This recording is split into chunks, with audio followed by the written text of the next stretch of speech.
Hi, I'm Glenn Bertelsen, director on the Miseducation of Joy, the book Paul Agard sent me. I'm here sitting with Sam Diabate. Diabate, correct. Diabate, good, alright. I usually call him Diabate. I thought it sounded kind of cooler, but he's sticking with the American version. But I'm really happy to have this guy on board with us because Sam, he and I met when I pulled up to his house. I wanted his house for a scene, or a number of scenes actually, in our last movie, The Final Contract. I pulled up and he and his wife opened the door and kind of greeted me outside, almost as though they were expecting me. And it was kind of crazy that way. And we stopped and we just talked and had a good old time. They found out that I went to Scottsdale Bible Church, and that's where they went to church. And so we had some similarities, not just there, but also with filmmaking. Sam's been involved with filmmaking, and he's a movie historian type movie buff and collector of items. And tell us what you got there. Well, two things, Glenn. One is you showed up at my house, you asked, and I, as kind of an amateur filmmaker and been in production with different films myself, I know how difficult it is to convince somebody to let them use their house. Okay, or let them use their property or a building or otherwise. So I was more than happy to let you use the house. Yeah. As for the movie memorabilia, you can go into the fact that the room you wanted to use. Yep. You can. It was a. He kept saying, "Well, we need to use the bedroom at the top of the house in the front window," and I kept saying, "Well, you're going to be quite shocked when you see what's actually in that room. It's not a bedroom." And it turns out he had come to the right house, because I'm a movie collector. I collect all sorts of movie memorabilia, mostly from the silent and early sound era.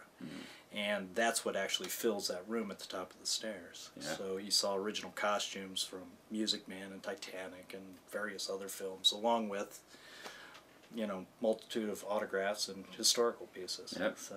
Yep, I was totally impressed, and it was like a God thing for sure, because that one window up there was really key in the movie, where young Claire just kind of steps up to it, looks out and sees this family across the street moving in.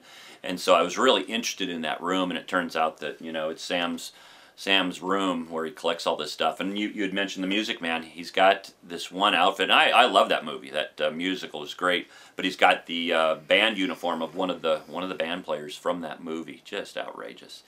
But Sam really helped out also with not the Miseducation of Joy. He will be joining us with this, but also with the Final Contract. And he joined us because we were downtown Phoenix in a building that Sam owns, one of the big skyscrapers down there. So if you've seen the movie, you'll know exactly where we're talking about. But he's a detail person, and we've got him as far as continuity director, you know, lined up for our next movie, The Miseducation of Joy.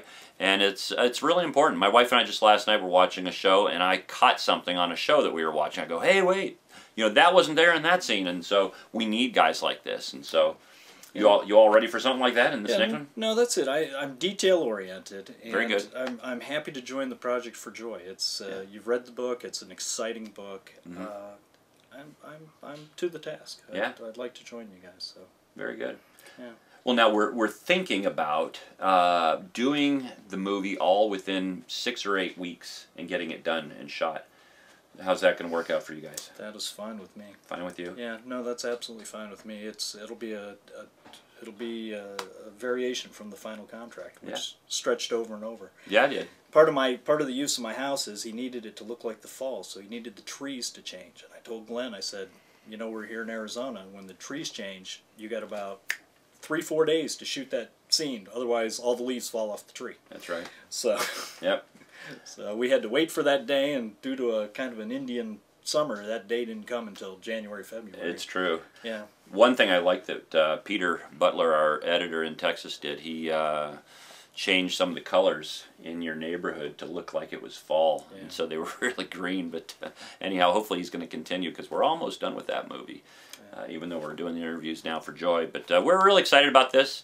And it just gives me great pleasure just to interview a lot of the people who are involved in this project next. And we look forward to doing it, and hope you tune in. Thanks so much. Thanks, buddy. Thank you very much.